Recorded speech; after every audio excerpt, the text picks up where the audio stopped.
Hello students. स्वागत है आप सभी का मेरे इस यूट्यूब चैनल लखनऊ लर्निंग में।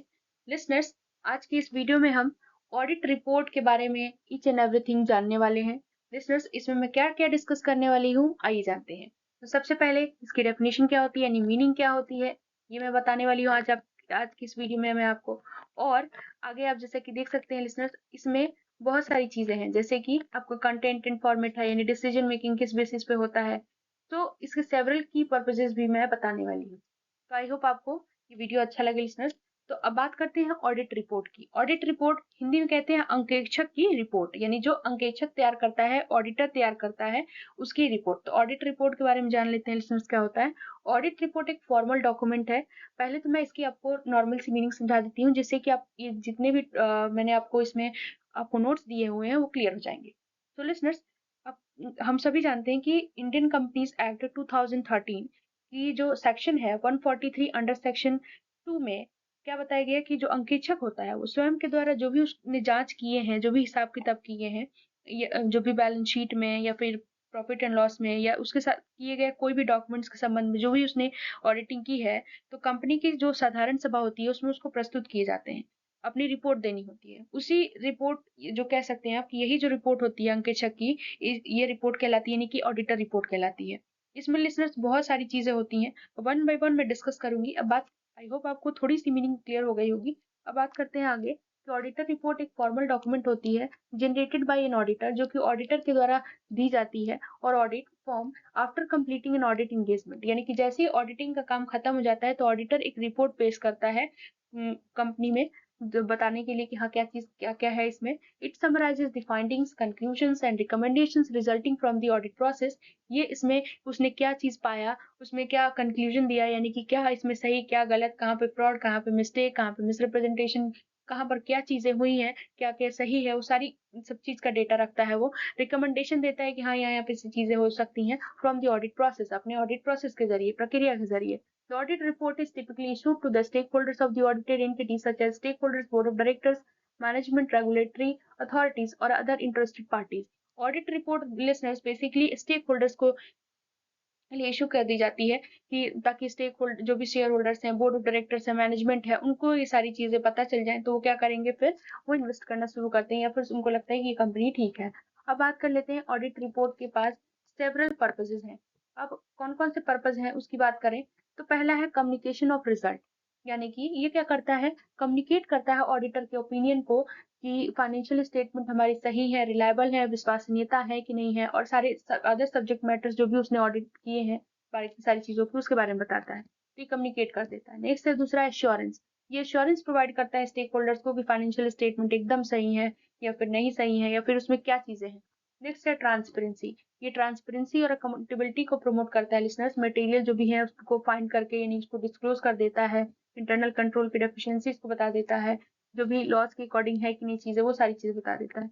नेक्स्ट है basis for decision making. Decision making में भी काफी हेल्पफुल है। It provides stakeholders with information necessary for making informed decisions regarding the audited entity, such as investment decisions, lending decisions, or regulatory compliances। इसका मतलब ये होता है लिसनर्स की स्टेक होल्डर्स को इन्फॉर्मेशन प्रोवाइड करता है जो भी उनको जरूरत होती है, जो भी चीज से रिलेटेड, जैसे कि इन्वेस्टमेंट डिसीजन लेना है तो उसमें देना है कि नहीं देना है, तो काफी सारी चीजें होती हैं, तो इसके लिए ऑडिटिंग हेल्प कर जाती है। नेक्स्ट है हमारा the content and format of an audit report में vary depending on the type of audit.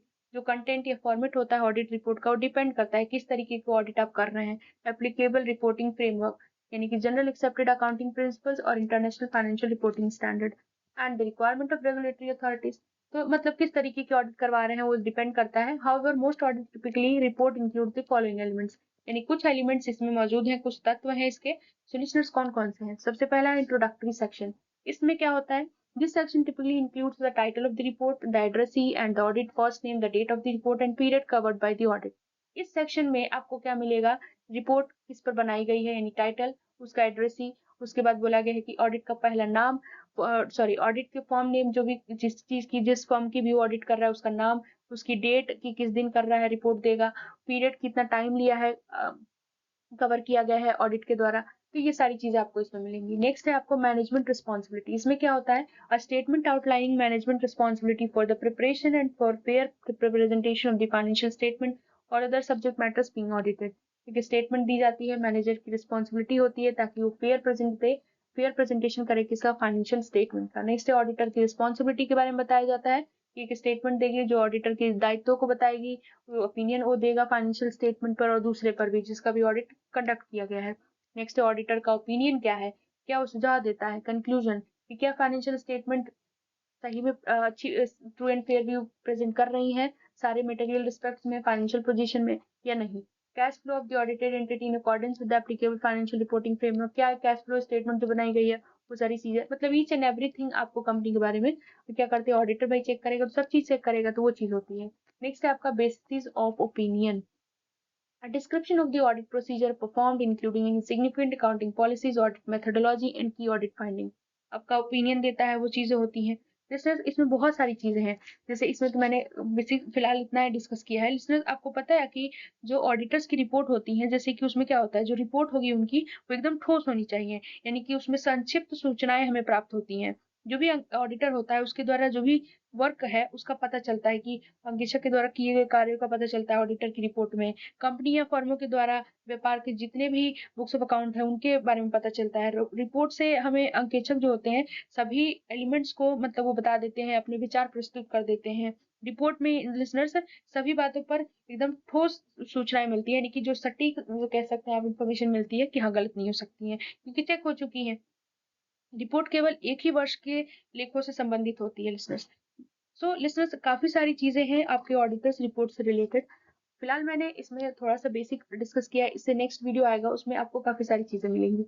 So other responsibility और रिपोर्टिंग रिस्पॉन्सिबिलिटी, ऑडिटर डिस्क्लोज करता है और opinion required by auditing standard और regulatory authority such as reporting on internal control और compliance with specific law regulation. वही सारी चीजें हैं कि एडिशनल डिस्क्लोजर दिया जाता है इसमें, जो भी ऑडिटिंग स्टैंडर्ड के द्वारा या अथॉरिटीज के द्वारा जरूरत होती है वो सारी चीजें। नेक्स्ट है आपका overall the audit report provides stakeholders with valuable insight into the integrity and reliability of financial information presented by the audited entity।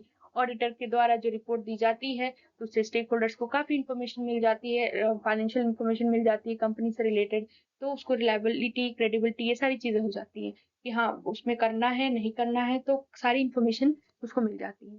तो लिसनर्स आज के लिए बस इतना ही, आज इसी के साथ मैं अपना लेक्चर वाइंड अप करती हूँ। Thank you so much.